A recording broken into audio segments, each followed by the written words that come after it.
अस्सलामुअलैकुम, नमस्ते, सत श्री अकाल। कैसे हैं आप लोग? उम्मीद करती हूँ ठीक होंगे, खुश होंगे। मैं हूँ हदीका अली और मेरे साथ हैं तारिक नियाज़ी। अस्सलामुअलैकुम, नमस्ते, सत श्री अकाल। उम्मीद करता हूँ ठीक होंगे, खुश होंगे। दोस्तों जहाँ रहें खुश रहें, माँ बाप का ख्याल करें, क्योंकि माँ बाप है तो सभी कुछ है। तो आज क्या हमारी वीडियो है? आज की हमारी वीडियो है यूपीएससी सीएससी 2021 टॉपर्स से रिलेटेड। सो स्टार्ट करते हैं अपनी वीडियो। Let's start.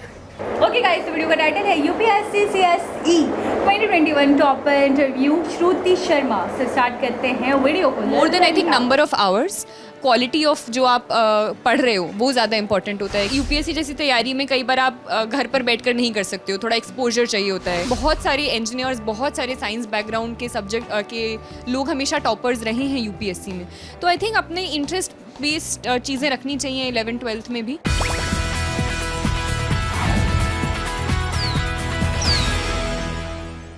यूपीएससी जिसे करने का सपना हर किसी का होता है। इस बार 2021 के जो नतीजे आए हैं उसमें श्रुति शर्मा ने रैंक 1 हासिल किया है। तो आज हमारे साथ मौजूद हैं, तो चलिए उनसे बात करते हैं। पहली बात तो श्रुति, बहुत ज़्यादा मुबारकबाद, आपने रैंक 1 हासिल किया। थैंक यू, शुक्रिया। तो सबसे ज़्यादा यही होता है कि जब भी हम यूपीएससी के बारे में बात करते हैं तो कई लोगों के मन में सवाल होता है, तो आपने क्या स्ट्रैटेजी अपनाई सबसे पहले तो इसके लिए? स्ट्रैटेजी आई थिंक काफ़ी इम्पॉर्टेंट पार्ट होता है इस पूरी जर्नी का। तो आई थिंक स्ट्रैटेजी में आई थिंक सबसे इम्पॉर्टेंट होता है कि मटेरियल को सिफ्ट करना, क्योंकि मटेरियल बहुत ज़्यादा आजकल अवेलेबल है यूपीएससी में, चाहे डिजिटल हो चाहे मार्केट में अवेलेबल हो। तो आई थिंक मैं एक तो बेसिक बुक्स पे काफ़ी स्टिक करती थी, एनसीईआरटीज़ को देखती थी, और उसके अलावा जो भी मटेरियल है मैं अपना जो सिलेबस है उसके अकॉर्डिंग चूज़ करती थी। और एक किसी स्पेसिफिक सोर्स, एक टॉपिक के लिए एक सोर्स को चूज़ करती थी, और उसके साथ साथ जो करंट अफेयर्स होते थे उसके खुद के नोट्स बनाती थी न्यूज़पेपर्स वगैरह को यूज़ करके। तो बाद में एक मेरे पास एक कंसोलिडेटेड मटेरियल होता था जिसको मैं रिवाइज़ कर सकती थी आराम से, और फिर बाद में प्रैक्टिस कर सकती थी। ये कहा जाता है श्रुति कि यूपीएससी क्लियर करने के लिए ना कम से कम 18 से 20 घंटे पढ़ना पड़ता है। तो क्या आपने भी यही फॉलो किया था? आई थिंक ये ह्यूमनली पॉसिबल नहीं है कि आप सस्टेन तरीके से आप 20 घंटे आप हर रोज़ पढ़ो। कई बार ऐसा होता था कि एग्ज़ाम से बहुत पास जब बहुत सारी आपका प्रेशर होता है और सिलेबस कंप्लीट करना होता है, तो वो कई बार घंटे काफ़ी एक्सटेंड हो जाते हैं, कई बार 18 घंटे भी हो जाते हैं, पर वो सस्टेन लेवल पर नहीं हो सकता। तो anything around I think around 6 hours तो मिनिमम आई थिंक थोड़ा करना ही पड़ता है, पर कि उस समय आप फोकस्ड तरीके से पढ़ रहे हो। तो ये कहा जाता है, अभी जैसे आपने देखा कि इस बार 3 लड़कियां टॉप में रहीं, तो आगे क्या है? जैसे कि हम देखते हैं कि लड़कियां नहीं होती हैं फील्ड में, लेकिन इस बार तीनों लड़कियों ने टॉप किया, तो इस पर आप क्या कहना चाहेंगे? मैं बहुत खुश हूँ कि इस बार टॉप 3 लड़कियाँ हुई हैं, और आई थिंक रीज़न ये कई बार नहीं हो पाता है और अभी तक हिस्टोरिकली बहुत सारे एरियाज़ में लड़कियाँ नहीं आ पाई हैं, इज़ बिकॉज़ वो बाहर निकलने का, घर से बाहर निकलने का, चीज़ें परस्यू करने का अपॉर्चुनिटी नहीं मिलती है, वो प्लेटफॉर्म नहीं मिलता है, सपोर्टिव एनवायरनमेंट नहीं मिलता है। क्योंकि यूपीएससी जैसी तैयारी में कई बार आप घर पर बैठकर नहीं कर सकते हो, थोड़ा एक्सपोजर चाहिए होता है, दिल्ली आना पड़ता है, अपने गाँव से बाहर निकलना पड़ता है। तो जैसे जैसे लड़कियों को वो प्लेटफॉर्म दिया जा रहा है, अपॉर्चुनिटीज़ दी जा रही हैं, तो धीरे धीरे हम नाम उनका हर जगह देख रहे हैं। अच्छा श्रुति, कि यूपीएससी के जो इंटरव्यू होता है, जो फाइनल इंटरव्यू होता है, उसे लेके ना मतलब बहुत ज़्यादा मिथ है, मैंने भी सुना है कि वहाँ पे ना इस तरीके से सवाल होते हैं कि आपकी शर्ट में कितने बटन हैं, इसे देख के बताओ, बिना देखे बताओ। क्या वाकई में इस तरीके का सवाल होता है? मतलब ये नहीं, ऐसा नहीं होता। आई थिंक काफ़ी ज़्यादा ऐसे कई बार व्हाट्सएप फॉरवर्ड्स या फिर वायरल वीडियोस हो जाती हैं कि ये यूपीएससी के इस साल में पूछा गया था, तो उसमें ज़्यादा सच्चाई नहीं होती है। दूसरी एक चीज़ है कि जो मॉक इंटरव्यूज़ होते हैं, कई बार सोचते हैं वही एक्चुअल इंटरव्यूज़ हैं, तो वो भी नहीं होते हैं। कई बार नेचर ऑफ क्वेश्चंस काफ़ी डिफरेंट होता है, काफ़ी वेरीड भी होता है। तो वो आपके बैकग्राउंड से लेकर और आपका हॉबीज़ या फिर जनरल अवेयरनेस, काफ़ी सारी चीज़ें पूछते हैं। तो आई थिंक वो वाली चीज़ें तो नहीं होती है इतनी ज़्यादा जो आप पूछ रहे हैं। अच्छा श्रुति, जब आप इंटरव्यू के लिए जा रही थी तो आपसे किस तरीके के सवाल किए गए थे जो अभी आपको याद हों, जो आने वाले टाइम पे जो यूपीएससी की तैयारी कर रहे हैं उनके लिए हेल्प हो सके कि किस तरीके के सवाल पूछे जाते हैं? आई थिंक इसमें भी वेरिएशन होता है, क्योंकि मैं जैसे जब गई थी और मेरे कई दोस्त भी जिन्होंने इंटरव्यू किया था, तो वो कई बार काफ़ी डिफ़र कर जाता है। कई बार डैफ बेस्ड होता है, जो आपका डिटेल्ड एप्लीकेशन फॉर्म होता है उसी पर बेस्ड होता है, कई बार बिल्कुल उससे बाहर होता है, सिर्फ करंट अफेयर्स पर होता है। तो मेरा पर्सनली मैं थोड़ी नाखुश थी इंटरव्यू के बाद, क्योंकि मुझे लगा था कि थोड़ा और कॉन्वर्सेशनल अगर हो पाता, अगर ज़्यादा किसी ओपिनियन बेस्ड पर बात हो पाती तो शायद बेहतर होता। मेरा थोड़ा फैक्चुअल बेस्ड मुझे लगा था क्वेश्चन, जो हिस्ट्री पर काफ़ी फैक्चुअल क्वेश्चंस पूछे गए थे। तो मुझे हिस्ट्री के रिगार्डिंग एक तो जनरल कुछ क्वेश्चंस पूछे गए थे कि do you think history repeats itself, पूछा गया था चंपारण सत्याग्रह के बारे में, लिच्छवीज़ और मौर्याज़ के बारे में। फिर मुझे एक कंटिन्यूस वॉयज रिगार्डिंग कुछ क्वेश्चन पूछा गया था, वर्ल्ड वॉर, फिर लॉर्ड मेयो का असैसिनेशन, एक 1812 के वॉर के बारे में। तो काफ़ी फैक्चुअल क्वेश्चंस कुछ पूछे गए थे। उसके अलावा गवर्नेंस पर क्वेश्चंस पूछे गए थे, जो हमारा SDG सस्टेनेबल डेवलपमेंट गोल्स हैं उस पर पूछे गए थे। मेरा स्कूल जो है सरदार पटेल विद्यालय, मेरी हॉबीज़, तो ऐसा काफ़ी वेरीड सा एक था पूरा इंटरव्यू। तो ये भी कहा जाता है कि जैसे UPSC हम क्लियर करते हैं, और आपने जैसे कहा कि आपने हिस्ट्री लिया, लेकिन सेंट स्टीफन और JNU से अलग अलग पढ़ाई हुई, तो हिस्ट्री को लेने के पीछे मतलब क्या था? हिस्ट्री हमेशा से मुझे बहुत इंटरेस्टिंग लगता था, स्कूल से ही। तो सरदार पटेल विद्यालय में मेरी टीचर्स जो थी, जयश्री मैम, और पॉलिटिकल साइंस भी मीनाक्षी मैम पढ़ाती थी। तो मुझे हमेशा से बहुत इंटरेस्ट था सोशल साइंसेज में, हिस्ट्री स्पेसिफिकली। तो इस वजह से मैंने अपना ग्रेजुएशन हिस्ट्री चुना था। उसके पीछे सिविल सर्विसेज उस समय नहीं था कि कई लोग इसलिए लेते हैं, पर मेरा जेन्युइन इंटरेस्ट था हिस्ट्री पढ़ने में। उसके बाद फिर मैंने ऑप्शनल सब्जेक्ट जो हिस्ट्री चुना, वो इसलिए था क्योंकि मेरी फेमिलियरिटी भी थी सब्जेक्ट से, अवेयरनेस थी सिलेबस की भी, मैं पढ़ भी चुकी थी और इंटरेस्ट था। तो आई थिंक इंटरेस्ट एक बहुत मेजर फैक्टर होना चाहिए आपका ऑप्शनल सब्जेक्ट चुनने के लिए। कई लोग बोलते हैं कि इतना स्कोरिंग नहीं होता है, बहुत वास्ट सिलेबस होता है, पर मतलब it worked out for me, so I am happy. तो ये भी कहा जाता है कि जैसे जैसे हम तैयारियां करें, वक्त निकालें, तो आप जैसे आपने कहा कि इंटरेस्ट होना बहुत ज़रूरी होता है, तो जो बच्चे अभी तैयारी कर रहे हैं तो उन्हें किस तरीके के सब्जेक्ट चुनने चाहिए जो उनका हेल्प हो सके?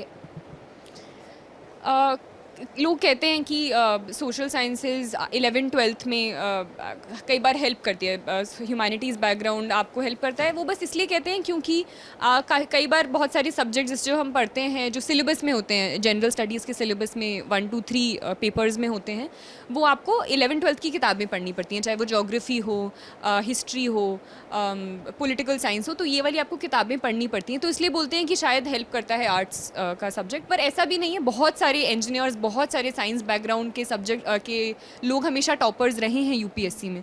तो आई थिंक अपने इंटरेस्ट बेस्ड चीज़ें रखनी चाहिए 11th-12th में भी, और उसके आगे भी। लोग मैकेनिकल इंजीनियरिंग ऑप्शनल लेकर भी निकालते हैं और सोशियोलॉजी ऑप्शनल लेकर भी निकालते हैं। तो पर्सन टू पर्सन और इंटरेस्ट पर डिपेंड करता है। श्रुति, ये कहा जाता है कि जब भी हम UPSC की तैयारी करते हैं तो हमारे पास बहुत सीमित साधन होते हैं, और उन साधनों के बीच तैयारी करना ये बहुत मुश्किल हो जाता है। तो ऐसे कोई रास्ते या ऐसी कोई कोचिंग जिसे आप प्रेफर करना चाहें, जिससे उन बच्चों की हेल्प हो सके, उन्हें जल्दी से जल्दी वो साधन मिल सकें और उनकी हेल्प हो कि वो क्रैक कर सकें, तो ऐसा कुछ? हाँ, और मैं जेन्युइनली मानती हूँ कि कोचिंग एक तरह से, मतलब जिस तरह से कोचिंग सारी इंस्टीट्यूशंस हैं, उसकी नेसेसरीली इतनी ज़रूरत नहीं है। आप सीमित संसाधनों के साथ भी इफ़ेक्टिव गाइडेंस के साथ, तो गाइडेंस ज़्यादा इंपॉर्टेंट होती है, स्ट्रैटेजी ज़्यादा इंपॉर्टेंट होती है, रादर देन कोचिंग में जाना, और वो काफ़ी हैवी फीस आपको कई बार देनी पड़ती है। तो आई थिंक काफ़ी ऐसे इनिशिएटिव्स हैं। इनफैक्ट मैं खुद जामिया में रेजिडेंशियल कोचिंग एकेडमी में थी, जहाँ गवर्नमेंट फंडेड वो है। तो उसको एक एग्जामिनेशन क्रैक करने के बाद आप वहाँ पर माइनॉरिटीज़, विमेन के लिए और मुस्लिम स्टूडेंट्स के लिए वहाँ पर वो कोचिंग मिलती है। तो ऐसे और भी आई थिंक क्रॉप अप कर रहे हैं अलग अलग जगह, तो ऐसे ऑप्शंस भी एक्सप्लोर करने को मिल सकते हैं। आपने UPSC के लिए किस स्ट्रैटेजी को अपनाया था कि मतलब आपने सेकंड अटेम्प्ट में इसे क्लियर किया? आई थिंक मेरा स्ट्रैटेजी वही था जो बेसिक लोगों का होता है कि लिमिटेड सोर्सेज रखिए, नोट्स मैं खुद के बनाती थी, और answer writing practice. I think क्योंकि मेरे अभी मैंने मार्क्स जब देखे हैं तो मेंस में अच्छे मार्क्स आए हैं मेरे मेंस में। तो आई थिंक उसके पीछे आंसर राइटिंग मेरा काफ़ी इंपॉर्टेंट था कि मैं आंसर्स लिखती थी, और सिर्फ टेस्ट सीरीज़ नहीं, टेस्ट सीरीज़ ने भी मुझे काफ़ी हेल्प किया। मैं और हमारी ग्रुप एक सेशन मतलब करते थे, आंसर राइटिंग सेक्शन, जिसमें हम 5 क्वेश्चन जैसे करें, तो वो प्रीवियस ईयर क्वेश्चन कई बार लिख लेते थे, कई बार जो बाकी टेस्ट सीरीज़ के क्वेश्चंस हैं वो लिख लेते थे, और उसके बाद एक मॉडल आंसर बनाते थे जो कि इसको कैसे बेहतर किया जा सकता है, क्या इंट्रोडक्शन में होना चाहिए, क्या एंड में होना चाहिए। कुछ एग्जाम्पल, जैसे GS4 में कई बार एथिक्स में एग्जाम्पल्स से अच्छे मार्क्स आते हैं, तो वो एग्जाम्पल्स का एक कलेक्शन बनाना, ऐसे के लिए कुछ कोट्स का कलेक्शन बनाना। तो हर पेपर के लिए एक specific strategy, previous year papers और ऑप्शन और सिलेबस को ध्यान में रखते हुए। तो श्रुति, एक अभी जैसे आपने बताया कि आपने जामिया से इसके लिए कोचिंग ली थी, तो हालांकि जामिया को लेके भी कई सारे सवाल मन में उठते हैं कि वो एक मुस्लिम यूनिवर्सिटी है, मुस्लिम ही बच्चों को वहाँ प्रिविलेज मिलता है। तो जब आपने वहाँ 2 साल की पढ़ाई की, तो आपको ऐसा कुछ महसूस हुआ वहाँ पे, या मतलब ऐसा कुछ होता है जो बच्चों के मन में धारणा है? क्योंकि जब जामिया में नाम आ जाता है तो कई बच्चे अपना एडमिशन विड्रॉल करा लेते हैं ये सोच के कि भाई जामिया है, मुस्लिम है, तो ऐसा कुछ आपको महसूस? नहीं, आई डोंट थिंक ऐसा आप प्री कंसीव नोशन किसी भी यूनिवर्सिटी के लिए अपनाना चाहिए। मेरा बहुत ही पॉजिटिव एक्सपीरियंस रहा है इवन RCA, क्योंकि मेरा एसोसिएशन रेजिडेंशियल कोचिंग एकेडमी के साथ था और ये माइनॉरिटीज़ और विमेन स्टूडेंट्स से डील करते हैं। तो माइनॉरिटीज़ में मुस्लिम स्टूडेंट्स के साथ साथ जैन, बुद्धिस्ट, बाकी जितनी भी माइनॉरिटीज़ हैं, रिलीजियस माइनॉरिटीज़ हैं, उनको किया है, और विमेन स्टूडेंट्स भी थी। तो आई थिंक मैंने पर्सनली ऐसा कुछ भी फेस नहीं किया। तो श्रुति, आखिरी सवाल, जो बच्चे अभी UPSC की तैयारी कर रहे हैं, जिनका रिज़ल्ट अच्छा नहीं रहा, या तो उन्हें किस तरीके की तैयारी करनी चाहिए, या जिनका इस बार नहीं आया तो क्या उन्हें आगे तैयारी करनी चाहिए, या उन्हें क्या रास्ते अपनाने चाहिए?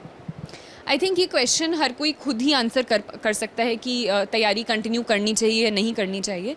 पर अगर जेन्युइनली तैयारी कंटिन्यू करनी है तो ऐसा नहीं है कि हार्ड वर्क में लोगों की कमी रहती है। लोग बहुत हार्ड वर्क करते हैं और मैं लोगों को जानती हूँ, पर स्टिल वो सक्सेस कई बार नहीं मिल पाती है।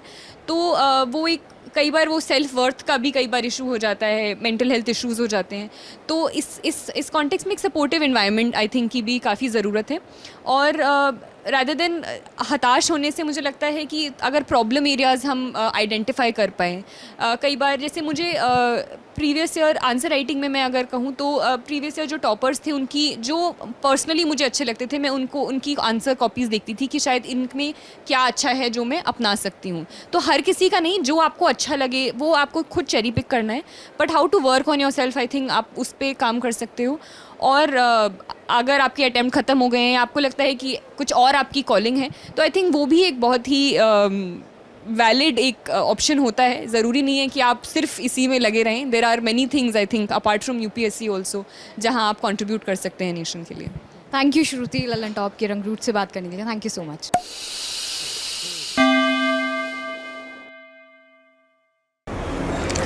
जी जनाब। अच्छा, मुझे थोड़ा सा क्लियर नहीं हो रहा, जो हमारे यहाँ का सिस्टम है वो ये है कि आंसर कॉपी तो टॉपर से टॉपर हो उसकी आंसर कॉपी तो नहीं दिखती, ना मिलती है, चाहे आप गूगल कर लो, कुछ भी कर लो। ये कह रही हैं कि आपको जो चंद लोग पसंद हैं, या फिर मैंने ऐसा भी किया कि जो प्रीवियस स्टूडेंट थे, जो प्रीवियस टॉपर्स थे, मैंने उनमें से जो जो चीज़ें मुझे अच्छी लगी उनकी आंसर शीट देखकर वो मैंने पिकअप कर ली। तो मैं हैरान हूँ, क्या वहाँ पे आंसर कॉपी दिखाते? देखिए, हो सकता है कि कोई ऐसी जगह हो, कोई ऐसे आसपास के गैदरिंग के लोग होते हैं। देखिए, जहाँ पर आप जो चीज़ कर रहे हैं UPSC, तो आपके लिंक्स बन जाते हैं, आपके ताल्लुकात बन जाते हैं। एक गैदरिंग होती है, साथ बैठ के भी बाज़ दफ़ा होता है। और जो नए लोग होते हैं, इस दफ़ा एग्ज़ाम देने वाले होते हैं, तो इनके सेशंस भी होते होंगे पुराने वालों के साथ। अच्छा, उठना बैठना मुझे क्लियर नहीं है, हम अपने व्यूवर से पूछना चाहेंगे कि आप हमें थोड़ा सा गाइड करें या हमें कमेंट के जरिए बताइएगा। मैं इस चीज़ पे तो बिल्कुल शॉक्ड हो चुकी हूँ। काला हो, सफ़ेद हो, हमें नहीं पता चलता कौन टॉपर है। जी ये टॉपर है, बस इतना हमें पता चल जाता है, हमें नहीं पता चलता, क्योंकि ये एग्ज़ाम्स इतने कॉन्फिडेंशियल होते हैं या इतना इन चीज़ों को इतना प्राइवेट रखा जाता है हमारे इदारों की तरफ से कि आंसर शीट का तो सवाल ही पैदा नहीं होता कि आपको दिखाई जाए। आपकी खुद की आंसर शीट आपको नहीं मिलती, या आपको नहीं पता होता आपने क्या किया क्या नहीं किया। तो मैं हैरान हूँ, मैं बहुत ज़्यादा शॉक्ड हुई हूँ। अच्छा, मुझे ये आंसर शीट वो वाली शीट लग रही है। मैं अपने हिसाब से कहूँ कि UPSC की तैयारी होती है, तैयारी में क्या होता है, तैयारी में ये होता है कि आप सवाल और जवाब लिखते हो, अपनी प्रैक्टिसें खुद करते हो। हाँ, तो मुझे ऐसा लग रहा है कि शायद जो आपका अपने नोट्स हैं, आंसर दूसरे अल्फाज में हम जिसे नोट्स कहते हैं, नोट्स बनाना, ठीक है ना, सवाल उसका जवाब, ये सवाल अगर आता है तो इसका क्या जवाब होना चाहिए। तो मुझे शायद ऐसा लग रहा है कि नोट्स, शायद जिसे आप हम आंसर शीट समझ रहे हैं, या आंसर जो एग्ज़ाम के बाद की जो आंसर शीट है, वो तो एक गवर्नमेंट, वो तो उन्होंने वैसे भी कहा कि मटेरियल बहुत ज़्यादा होता है, फिर आप उसको अपने हिसाब से सिलेक्ट कर लो जो आपको सही लगे। उन्होंने एक तरफ ये भी कहा कि वो स्टूडेंट्स जिनकी आपको आंसर शीट बहुत अच्छी लगी या आप उनके आंसर बहुत अच्छे लगे, मैं गिने चुने कुछ की बात कर रही हूँ, उन्होंने ये भी कहा तो आप उनको उनका जो अच्छा लगे उसको अपना लो, बिल्कुल। ठीक है ना। वो तो ये तो कमेंट से जरिए आइडिया हो लेकिन जाएगा। हाँ, लेकिन मैं बिल्कुल शॉक्ड हो गई हूँ। अगर ऐसा होता है तो मतलब यहाँ तो फिर आप सोचें क्या, वो तो आप तो किसी को ला ही नहीं सकते आगे, वो तो आप पूरा डिस्क्लोज कर दे रहे हो ना बंदे को बिल्कुल ऐसे ही। कि इसने ये लिखा है, ये इसका ये आंसर था, इस बिहाफ पे इसको ये मार्क्स मिले। तो यानी कि आप देखें तो सही कि उन्होंने छोटी छोटी चीज़ों को कितना क्लियर रखा है कि किसी और के दिल में कभी कभी वो खुद भी कह रही हैं कि बहुत मेहनत करते हैं लोग, कामयाब नहीं हो पाते, टॉपर नहीं बन पाते या क्लियर नहीं कर पाते, तो किसी और के दिल में ये एक गुमान या एक वहम ना आए कि मुझे पीछे किया गया है, मैंने बहुत अच्छा किया था। इस बात को हम इस तरह ले सकते हैं, ट्रांसपेरेंसी, यानी कि शफाफ निज़ाम, बिल्कुल क्लियर, ठीक है ना। सही।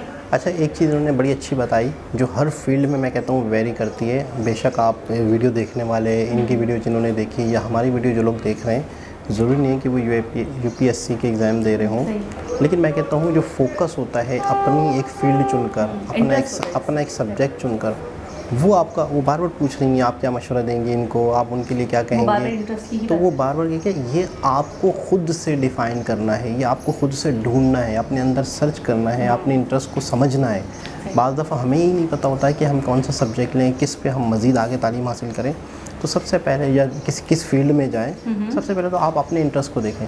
अच्छा, दूसरी चीज़ ये कि 18 घंटे पढ़ना और ये करना वो करना, तो बाज़ दफ़ा ऐसा होता है कि एक टॉपिक पे आप पढ़ रहे हैं और इतनी गहराई में चले जाते हैं कि आपको टाइम का अंदाज़ा नहीं होता, तो बाज़ दफ़ा 15 18 घंटे हो भी जाते हैं उस पर्टिकुलर बात को समझने में। नहीं, उन्होंने बोला कि ऐसा तो नहीं हो सकता कि हम डेली पढ़ लें, डेली बेसिस पे तो नहीं हो सकता, क्योंकि इंसान के लिए ये बहुत मुश्किल है कि इस चीज़ को, इस रीडिंग को लेकर चले कि डेली 18 घंटे पढ़े। लेकिन उन्होंने कहा कि जब एग्जाम्स हो रहे होते हैं या वक्त करीब होता है तो तब तो एक्सटेंड हो जाता है टाइम, आपको खुद भी नहीं पता चलता पढ़ते पढ़ते कितना टाइम हो गया, आपको वाकई 18 घंटे हो गए या 19 घंटे हो गए।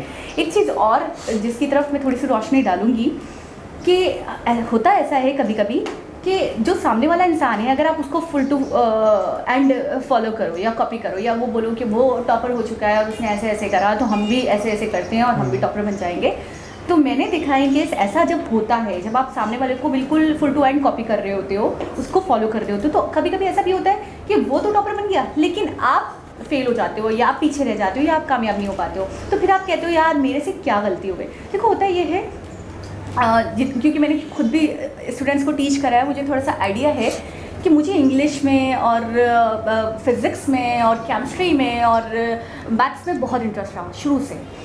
अब मैं जब थोड़ा सा मतलब फर्स्ट ईयर में गई, HSC किया, तो उसके बाद ना मैंने हर किसी के मुंह से सुनना शुरू कर दिया। जब मैं HSC में थी तो उसका मैथ्स बहुत टफ होता है, हर कोई नहीं कर सकता, डिफरेंशिएट के क्वेश्चंस होते हैं, इंटीग्रेशंस के क्वेश्चंस होते हैं और A+B के होल स्क्वायर के, A+B के क्यूब के, तो मतलब हर कोई ना फंस जाता था उसमें।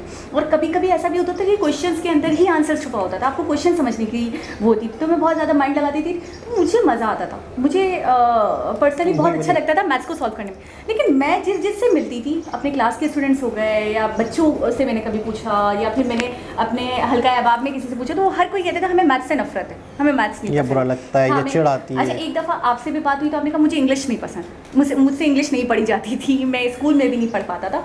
तो वहाँ से मुझे थोड़ा सा ये हुआ कि ज़रूरी नहीं है जो चीज़ मुझे अच्छी लग रही है, जिसमें मुझे इंटरेस्ट है, उसमें आपको भी हो, ऐसे ही होता ठीक है ना। तो आपको जिसमें इंटरेस्ट है आप उसको लेकर चलो, उस फील्ड में आगे बढ़ो, मुझे जिसमें इंटरेस्ट है मैं उसको लेकर चलूँगी, मैं वो ज़्यादा अच्छे से कर लूँगी। आपको एक कमेंट बता दूँ, एक कमेंट आया है हमारे किसी भाई का, तो जैसे 1985 1985 डेट ऑफ बर्थ पे बात हो रही थी मेरी आपकी, तो आपने कहा था आप 18वीं सदी से हैं, आप 19। नहीं, आपने कहा था हमने 2 सदियाँ देखी, तो मैंने कहा 2 सदियाँ कैसे देखी, 1 सदी तो सेंचुरी होती है। यानी मिसाल के तौर पे एक शख्स आता है नवंबर के महीने में दुनिया में, फिर वो फरवरी में डेथ हो जाती है, तो उसने 2 ईयर देखे, 2 सदियाँ देख ली। नहीं 2 ईयर, मैं नवंबर की बात कर रहा हूँ और जनवरी फरवरी की बात, मैं ईयर की बात कर रहा हूँ मिसाल देने के लिए। तो उसने 2 महीने देखे, 2 साल देखे, 1 साल का एंड देख लिया, 1 साल का स्टार्ट देख लिया, तो वो पूरे 2 साल नहीं देखे। उस 2 साल के दरमियान में जब चेंज हुआ था ना वो 2 साल, तो वो उस साल में भी ज़िंदगी दुनिया में मौजूद था, आखिर उस साल में भी दुनिया में मौजूद था, उस साल भी दुनिया में मौजूद था और उसके अगले साल में मौजूद था। तो उसने 2 साल देखे हैं, पूरे देखे हैं। ऐसी बात है, 1 सदी पूरी एक देख लेना बड़ी बात है, अगर 1 सदी देख ले बड़ी बात है।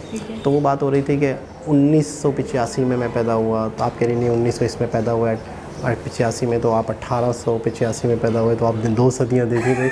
तो नीचे मैं आपकी टांग खींच रही थी उस वक्त, तुम मजाक कर रही थी। आप टांग खींच रही थी ना, हाँ। तो एक टांग खींच चुकी आपकी भी। तो एक हमारे भैया का कमेंट आया है कि आप कह रही हैं कि तारिक भाई 18वीं सदी में पैदा हुए हैं, 19वीं सदी में पैदा हुए।